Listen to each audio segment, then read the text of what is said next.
ভাই বন্ধুসকল, আপোনাৰ বন্ধু বা আপোনাৰ বান্ধৱীয়ে স্কুটি বাইক লৈ ঘূৰি ফুৰি আছে, এনজয় কৰি আছে চশমা পিন্ধি।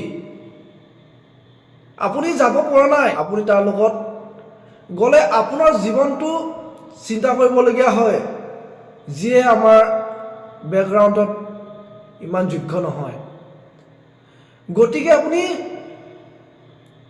নিজৰ পৰিশ্ৰম কৰক, নিজৰ ওপৰত বিশ্বাস ৰাখক।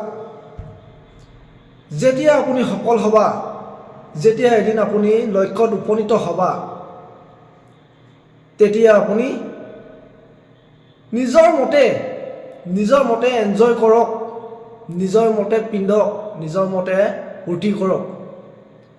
তেতিয়াই অনুভৱ কৰিব, যিয়ে তুমি কষ্ট কৰি ষ্ট্ৰাগল কৰা সময়ত আপোনাৰ বন্ধু বান্ধৱীয়ে চশমা গাড়ী লৈ বাইক স্কুটি লৈ ফুৰিছিলে, তেওঁ আপুনি যেতিয়া ছাকচেছ হ'বা, তেওঁ অনুভৱ হ'ব। তেতিয়া তোমাৰ কথালৈ মনত পৰিব।